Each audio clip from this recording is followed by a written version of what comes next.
लोग आ गए। चलिए आज का वीडियो हम लोग स्टार्ट करते हैं।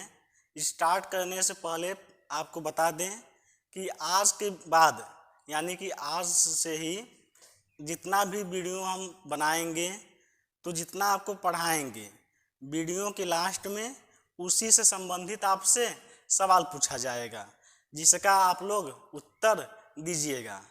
तो उस सही से उत्तर देने के लिए आप लोग पूरा वीडियो ध्यान से देखिएगा ताकि आप लोग हर सवाल का उत्तर सही सही दे सकें। हम लोग वीडियो स्टार्ट वहीं से करेंगे जहां से कल समाप्त हुआ था। कल आपका वीडियो समाप्त हुआ था दर्पण से संबंधित कुछ परिभाषाएं जिसमें हम लोग फोकस दूरी तक पढ़े थे। आज हम लोग पढ़ेंगे चिन्ह परिपाटी।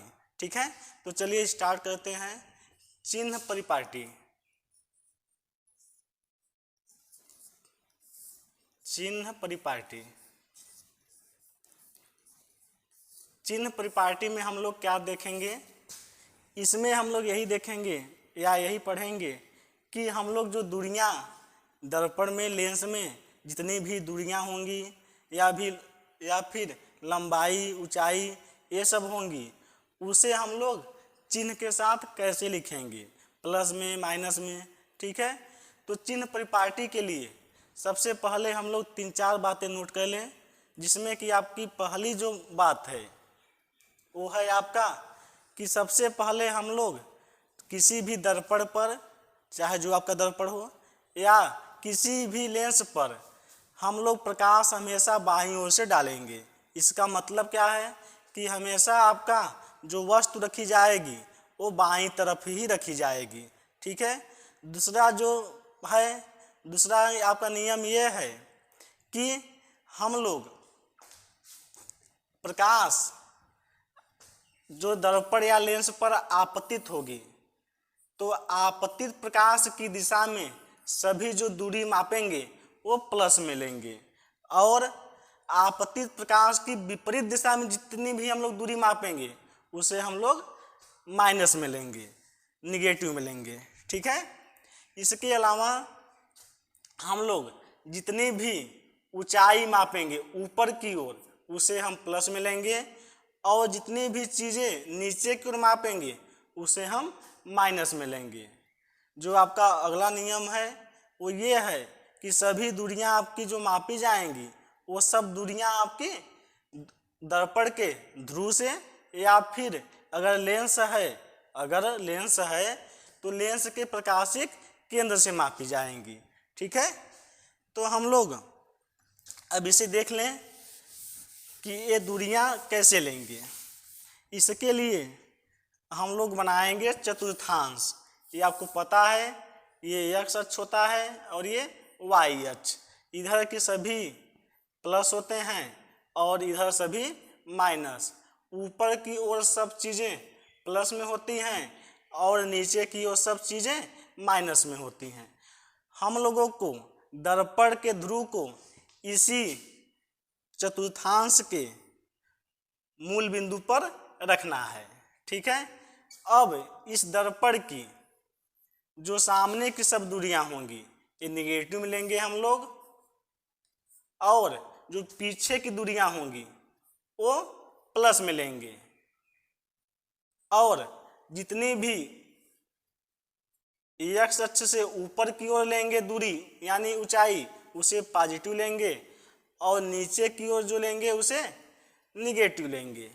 ठीक है, ये आप लोगों को समझ में आया? चलिए, आप लोगों को जो इसमें ध्यान देने वाली बात है वो यही है कि हमेशा हम लोग प्रकाश को बाईं ओर से ही दर्पण पर या फिर लेंस पर भेजेंगे, अर्थात हमें जो वस्तु रखनी होगी हमेशा वो दर्पण के बाईं ओर ही रखनी पड़ेगी। ठीक है, तो चलिए अब हम लोग अगला टॉपिक समझते हैं। आपका जो अगला टॉपिक है वो है तो आपका टॉपिक है दर्पण की फोकस दूरी और वक्रता त्रिज्या में संबंध। यानी किसी भी दर्पण की जो आपकी फोकस दूरी है स्मॉल एफ और वक्रता त्रिज्या है कैपिटल आर, इसके बीच में संबंध, इसके बीच में जो संबंध है यानी आपका जो सूत्र है उसे हम लोग आज इस फार्मूले का निगमन करेंगे। ठीक है, तो आप लोग ध्यान से समझिएगा। चलिए सबसे पहले हम लोग बनाते हैं अपना एक दर्पण, जो कि आपका है ये अवतल दर्पण। ठीक है, ये मान ले रहे हैं हम लोग उसका ध्रुव है, और यहाँ पर मान ले रहे हैं ये वक्रता केंद्र है जो कि सी है। ये आपका हो गया मुख्य अक्ष, ये क्या हो गया हम लोगों का मुख्य अक्ष। तो चलिए कोई प्रकाश की किरण आ रही है वो मुख्य अक्ष के समांतर है। अब यहाँ से हम लोग जहाँ पे टकरा रहा है ये बिंदु एम मान लीजिए इसे, तो यहाँ से एक अभिलंब खींचेंगे हम लोग, तो अभिलंब आपका होके जाएगा कहाँ से, वक्रता केंद्र से। ठीक है, अब जैसा कि हम लोगों को पता है मुख्य अक्ष के समांतर आने वाली प्रकाश की किरणें कहाँ से होकर जाती हैं, मुख्य फोकस से। तो यहाँ पर ये आपका हो गया क्या, मुख्य फोकस। ठीक है, यहाँ से हम लोग लंब खींच ले रहे हैं, लंब आपका हो गया एम एन, मुख्य अक्ष पर ये लंब हो गया एम एन। ठीक है, तो चलिए अब देखिए इसमें आप लोग ये जो आपका एंगल होगा, जो आपका ये कोण होगा वो क्या होगा, ये आपकी आपतित किरण है और ये अभिलंब है, तो हमारा कोण हो जाएगा आपतन कोण। इसे हम लोग मान ले रहे हैं ए अक्ष। ठीक है, इस कोण का नाम क्या मान लिए हम लोग, ए अक्ष।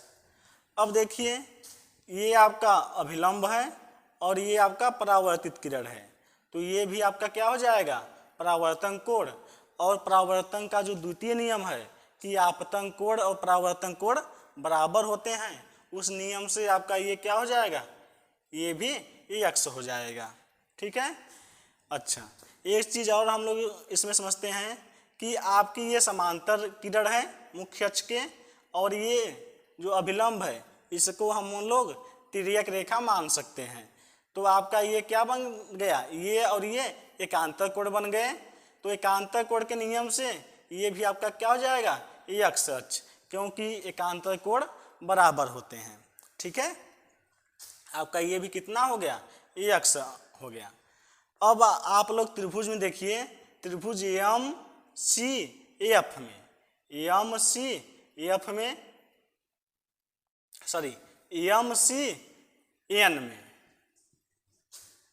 त्रिभुज एम एन सी में, एम एन सी में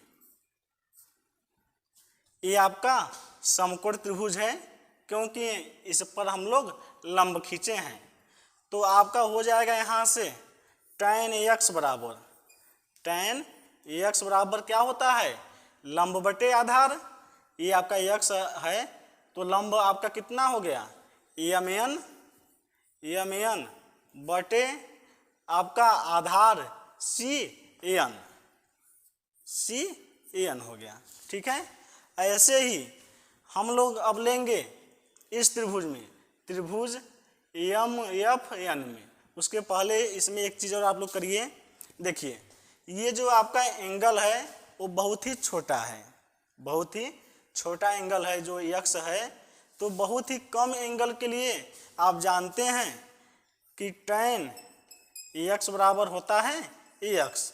ठीक है, क्योंकि ये बहुत ही छोटा कोण है। आपका यहाँ से हो जाएगा तब ए एक्स बराबर एम एन अपान सी एन। ठीक है, अब हम लोग लेंगे त्रिभुज एम एफ एन में, त्रिभुज एम एफ एन में लेंगे। तो सबसे पहले आप लोग देख लीजिए जो आपका ये कोण है, कोण एफ। ठीक है, ये त्रिभुज एम सी एफ, त्रिभुज एम सी एफ का क्या है, बहिष्कोण है। आप लोग को बता दें कि यदि किसी भी त्रिभुज हो उसमें हम किसी भी एक भुजा को बाहर तक आगे तक बढ़ा दें तो आपका जो ये कोण बनता है वो होता है बहिष्कोण। ठीक है, बहिष्कोण की खासियत है कि ये इस कोण को छोड़ करके बाकी दोनों कोण के योग के बराबर होती है। अगर मान लीजिए कि ये आपका कोण है 30 अंश और ये है 60 अंश, तो आपका ये कोण हो जाएगा 90 अंश। ठीक है, इसी नियम से आपका देखिए त्रिभुज एम सी एफ का ये आपका जो है कोण एफ, ये क्या है, बहिष्कोण है। बहिष्कोण है तो ये जो कोण होगा इन दोनों कोणों के योग के बराबर होगा। आपका ये कितना हो जाएगा तब, x और x यानी 2x, तो आपका ये कोण हो गया 2x। ठीक है, अब हम लोग निकालेंगे त्रिभुज एम एफ एन में, तो आपका हो जाएगा कितना, tan 2x बराबर वही लंब एम एन अपान आधार इस बार क्या है आपका एफ एन। ठीक है, जैसे आपका यहाँ से हुआ है tan x बराबर x, चूंकि कोण बहुत ही छोटा है, कम है, तो आपका tan 2x भी कितना हो जाएगा, केवल 2x बराबर हो जाएगा एम एन बटे एफ एन। ठीक है, M N upon F N. जो आपका ये आया है इसे हम लोग समीकरण 1 मान ले रहे हैं, और जो आपका ये आया है इसे समीकरण 2 मान ले रहे हैं। तो आपका समीकरण 2 में x का मान हम समीकरण 1 से रखेंगे। चलिए रखते हैं हम लोग, यहाँ पे देख लीजिए आपका है 2x बराबर M N upon F N. x का मान आपका है एम एन अपान सी एन इक्वल आपका हो जाएगा M N upon F N. ठीक है, आपका एम एन कैंसिल, तो हो जाएगा 2 अपान सी एन बराबर 1 अपान एफ एन। त्रिज्या गुणा करेंगे हम लोग, तो हो जाएगा आपका सी एन बराबर 2 एफ एन। ठीक है, 2 एफ एन। अब आप लोग यहाँ से देखें कि चूंकि हम लोग ये मानेंगे यहाँ पर कि दर्पण का जो द्वारक है वो बहुत ही छोटा है और दर्पण बहुत कम वक्र है, तो आपका जो बिंदु एम है यहाँ से जो हम लोग ये लंब खींचे हैं, ये जो बिंदु एन है, बिंदु एन पी के बहुत ही निकट हो जाएगा। बिंदु जो आपका एन है वो पी के बहुत निकट हो जाएगा, तो उस समय जो हम एफ एन कह रहे हैं उस दूरी को हम क्या कहेंगे, एफ पी कहेंगे, और जो हम लोग सी एन कर रहे हैं उसे क्या कहेंगे, सी पी कहेंगे। तो यहाँ से आपका क्या हो जाएगा, सी एन को हम क्या लिख लेंगे, C P equal to F N को एफ पी। ठीक है, अब आप लोग देखेंगे कि सी पी एक कौन सी दूरी है, ये आपकी है वक्रता त्रिज्या है ये, यानी आर, और एफ पी क्या है, फोकस दूरी है, यानी स्मॉल एफ। तो यहाँ से आपका हो जाएगा आर बराबर 2 एफ। ठीक है, आपका यही क्या है, संबंध है। इस संबंध को हम लोग ऐसे भी लिख सकते हैं, एफ बराबर आर बाई 2। ठीक है, यानी कि जो वक्रता त्रिज्या होती है वो फोकस दूरी की दोगुनी होती है, या फिर जो फोकस दूरी होती है वो वक्रता त्रिज्या की आधी होती है। ठीक है, तो ये आपका हो गया निगमन। ये निगमन था अवतल दर्पण के लिए। अब हम लोग सीखेंगे उत्तल दर्पण के लिए। ठीक है, तो चलिए देखते हैं। तो सबसे पहले हम लोग फिगर बनाए इसका। आपका ये हो जाएगा उत्तल दर्पण, क्योंकि इसके दबे हुए भाग पर पालिश किया गया है। ठीक है, ये मान लीजिए आपका मध्य बिंदु हो गया ध्रुव, यहाँ पर हो गया वक्रता केंद्र सी, इसे आप मिला दीजिए तो हो जाएगा ये आपका मुख्य अक्ष। ठीक है, अब हम लोग भेजेंगे मुख्य अक्ष के समांतर कोई प्रकाश की किरण, ठीक, तो ये आपका फैलेगा और कहाँ से फैलेगा, ये मुख्य फोकस से, ठीक है। तो ये आपका हो गया मुख्य फोकस एफ। अब हम लोग यहाँ से अभिलंब खींचेंगे, तो आपका अभिलंब कहाँ से होकर जाएगा, वक्रता केंद्र से, ठीक है, वक्रता केंद्र से होकर जाएगा। अब ये आपका हो गया आपतन कोण, इसे हम लोग मान ले रहे हैं x। ये आपका हो गया परावर्तन कोण, ये भी आपका हो जाएगा x परावर्तन के नियम से। यहाँ पे आप लोग देखेंगे कि ये आपका समांतर है रेखाएं दोनों, तो ये जो आपका एंगल है और जो ये एंगल है, ये दोनों आपके होंगे संगत कोण।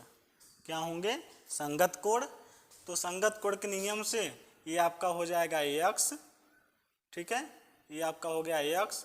और आप इसे देखेंगे इस वाले कोण को, तो आपका ये और ये कोण ये क्या हो जाएंगे, ये कोण है शीर्षाभिमुख कोण। ये दोनों कोण क्या हैं, शीर्षाभिमुख कोण।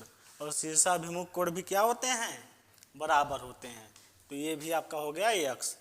अब जैसे आप लोग पहले वाले में देखे थे निगमन में कि आपका ये बहिष्कोण हो जाएगा, ठीक है, और ये इन दोनों के योग के बराबर होगा, और आपका ये हो जाएगा 2x।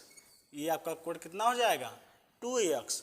यहाँ से हम लोग एक लंब खींच दें जैसे उसमें खींचे थे, ये आपका लंब हो गया MN, ठीक है, MN। चलिए करें हम लोग शुरुआत। आपका tan x क्या हो जाएगा, यहाँ से किस त्रिभुज में, त्रिभुज CMAN में, CMAN में लंब MN अपान आधार, आधार क्या है CN, आधार क्या हो गया आपका CN। तो वहाँ से आपका हो जाएगा केवल x बराबर MN अपान CN। इससे समीकरण 1 मान लीजिए। अब हम देखेंगे त्रिभुज MFN में, MFN में तो आपका हो जाएगा यहाँ से tan 2x बराबर लंब MN अपान आधार FN, ठीक है। आपका ये क्या हो जाएगा, केवल 2x बराबर MN अपान FN। ये आपका समीकरण 2 है। अब समीकरण 1 से आप लोग इसमें x का मान रखिए, तो हो जाएगा 2 और इंटू x का मान MN अपान CN इक्वल MN अपान FN। आपका MN कैंसिल, तो ये गुणा होगा इसका, तो आपका हो जाएगा क्या, CN बराबर 2FN, CN बराबर 2FN। जैसे उसमें हम लोग देखे थे कि आपका ये दर्पण का जो द्वारक है बहुत ही छोटा हो, तो उस समय आपका क्या होगा, बिंदु जो N है वो P के बहुत ही निकट हो जाएगा। उस स्थिति में क्या होगा कि जो हम दूरी FN कह रहे हैं उसे हम FP कहेंगे, और जो दूरी आपका CN है वो CP के बराबर हो जाएगा। तो हम CN को CP लिख सकते हैं और 2FN को FP। अब CP क्या है, वक्रता त्रिज्या है यानी R, और FP क्या है, फोकस दूरी यानी स्मॉल f। ये आपका क्या आ गया, ये सूत्र का निगमन हो गया। या F बराबर लिख सकते हैं हम लोग क्या, R/2, ठीक है।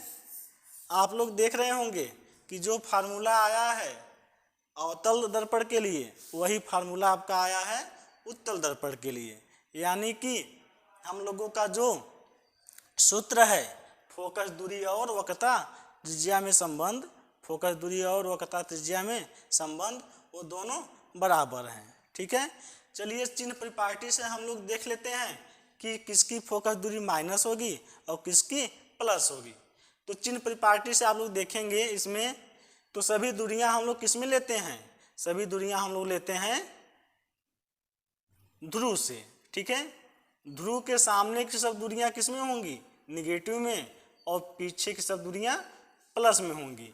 तो यहाँ पे आप देख रहे हैं कि उत्तल दर्पण के लिए फोकस दूरी कैसी है, पीछे है, तो वो इसकी फोकस दूरी धनात्मक होगी, यानी पॉजिटिव होगी, प्लस में होगी।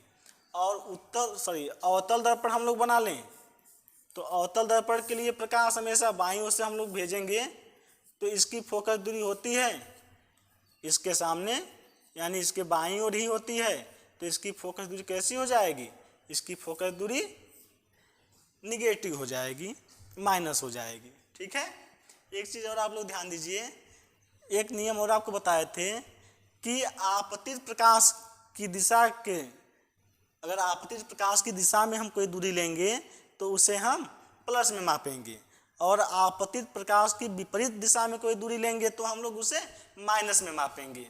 तो देखिए, आपतित प्रकाश की दिशा आपकी इस ओर है, इस साइड से इस साइड है, जबकि हम जो दूरी माप रहे हैं वो इस साइड माप रहे हैं। ध्रुव से जो हम दूरी माप रहे हैं इसके विपरीत माप रहे हैं, तो ये आपका क्या हो गया, निगेटिव हो गया।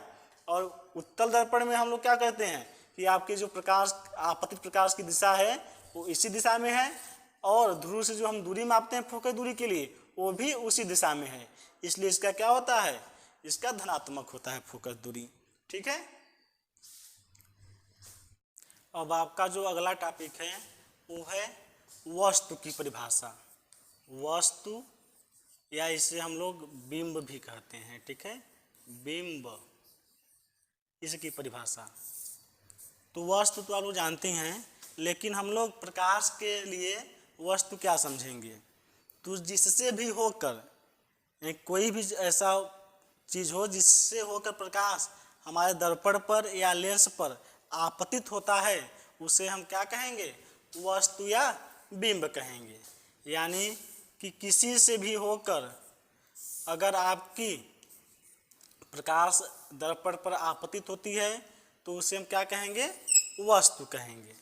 ठीक है, अगला आपका जो है हेडिंग वो है आपका प्रतिबिंब। प्रतिबिंब,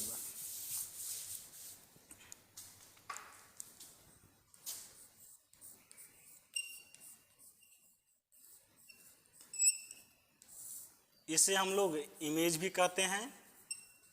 ठीक है, इमेज, प्रतिबिंब, यानी कि जब बिंब से, वस्तु से प्रकाश चलकर दर्पण पर आपतित होती है तो दर्पण से टकराने के पश्चात उसका जहाँ पर दूसरा बिंब बनता है, यानी जहाँ पर मिलती हैं एक दूसरे को काटती हैं, उसी को हम लोग क्या कहते हैं, प्रतिबिंब कहते हैं। तो इसकी परिभाषा क्या हो गई कि वस्तु से चलकर प्रकाश की किरणें दर्पण से परावर्तन के पश्चात जहाँ एक दूसरे को मिलती हैं या फिर काटती हैं उसे हम क्या कहते हैं, प्रतिबिंब कहते हैं। प्रतिबिंब का रंग, रूप, कलर, हर एक चीज़ बिंब की तरह ही होता है, केवल उसका आकार छोटा या बड़ा हो सकता है या बराबर भी हो सकता है। ठीक है, लेकिन उसका जो रंग रूप है, कलर है, वो आपका पूरा सेम बिंब की तरह ही रहेगा। प्रतिबिंब जो है आपका वो दो प्रकार का होता है।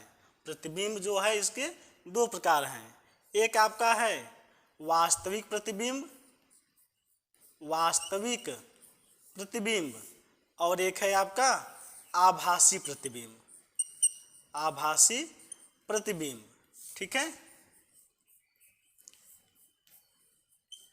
वास्तविक प्रतिबिंब को हम लोग कहते हैं रियल इमेज, रियल इमेज, और आभासी प्रतिबिंब को कहते हैं वर्चुअल इमेज। ठीक है, देखिए, जब प्रकाश की किरणें किसी वस्तु से चलकर वास्तव में एक दूसरे को काटती हैं, यानी जब प्रकाश की किरणें वस्तु से चलकर दर्पण से परावर्तन के पश्चात वास्तव में एक दूसरे को काटती हैं तो उसे हम कहते हैं वास्तविक प्रतिबिंब। वास्तविक प्रतिबिंब को आप पर्दे पर प्राप्त कर सकते हैं, यानी कि वहाँ पर आप कोई पर्दा लगा दें, अपना हाथ लगा दें या कोई भी चीज़ आप वहाँ पे रख दें तो आपका प्रतिबिंब उसी वस्तु पर बनना शुरू हो जाएगा। आपका जो आभासी प्रतिबिंब है, आभासी प्रतिबिंब का परिभाषा क्या है कि जब वस्तु से चलने वाला प्रकाश दर्पण से या लेंस से परावर्तन के पश्चात वास्तव में एक दूसरे को नहीं काटती हैं, बल्कि आपको केवल काटती हुई आभास होती हैं या प्रतीत होती हैं, तो उसे हम लोग कहते हैं आभासी प्रतिबिंब। आभासी प्रतिबिंब को हम पर्दे पर प्राप्त नहीं कर सकते। इसका रीजन क्या है कि आप लोग देख लीजिए। मान लीजिए कि आपका ये क्या है, उत्तल दर्पण है, यहाँ से किरणें चल रही हैं, ये आपकी वस्तु है, ये क्या हो जाएगा, फैल जाएगा, और कहाँ से, मुख्य फोकस से, ठीक है। यहाँ C है और ये आपका P है। अब देखिए यहाँ पर आपको आभास हो रहा है कि किरणें फोकस से मिलकर आ रही हैं, लेकिन वास्तव में वो फोकस की ओर जा ही नहीं रही हैं, केवल आपको आभास हो रहा है। जब इधर आपका प्रकाश जा ही नहीं रहा है, यहाँ पे हम चाहे पर्दा लगा दें चाहे हाथ लगा दें, यहाँ पर कोई भी प्रतिबिंब नहीं बनेगा। इसलिए आभासी प्रतिबिंब को हम पर्दे पर प्राप्त नहीं कर सकते हैं। एक चीज़ और जो नोट करने वाली बात है कि वास्तविक प्रतिबिंब हमेशा उल्टा बनता है, आभासी प्रतिबिंब हमेशा सीधा बनता है। वास्तविक प्रतिबिंब हमेशा उल्टा बनता है और आभासी प्रतिबिंब हमेशा सीधा बनता है। आप लोग जो देखते हैं हमेशा आईने में अपना चेहरा, वो आपका कैसा प्रतिबिंब है, आभासी प्रतिबिंब है। यहाँ पर एक चीज़ आप लोग कंफर्म कर लीजिए कि उल्टा और सीधा का मतलब क्या है। अगर मान लीजिए कोई ये वस्तु है, कोई ये वस्तु है, अगर इसका पूरा चीज़ उल्टा हो जाता है, यानी इसका जो सिर है वो नीचे हो जाए और जो इसका पूँछ है वो ऊपर हो जाए, तो इसे हम उल्टा कहेंगे, ठीक है। अगर मान लीजिए कोई चीज़ ऐसे है, ये आपका बी लिखा है और ये उल्टा हो जाए, जैसे कि आपको आईने में दिखता है, ये हो जाए, तो इसे हम उल्टा नहीं कहेंगे, इसे हम पार्श्व परावर्तन कहेंगे, ठीक है। इसे हम क्या कहेंगे, पार्श्व परावर्तन कहेंगे। तो ये आपके मन में ये कन्फ्यूजन न रहे कि हमारा जो आईने में होता है वो तो उल्टा दिखता है, ठीक है, वो आपका क्या है, वो पार्श्व परावर्तन है। उल्टा सीधा का मतलब यही है कि आपका अगर ये सिर ऊपर है तो उल्टा का मतलब क्या होगा कि ये आपका सिर नीचे हो जाएगा, ठीक ना। तो ये चीज़ आपको ध्यान देने हैं। अब आपसे हम जितना पढ़ाए हैं आप लोगों को इस वीडियो में, उससे संबंधित कुछ प्रश्न पूछ रहे हैं, इसका जवाब आप लोग दीजिएगा। आपकी इच्छा हो तो कमेंट बॉक्स में दीजिएगा, या फिर आपकी इच्छा हो तो आप स्वयं से ही दे लीजिएगा, ठीक है।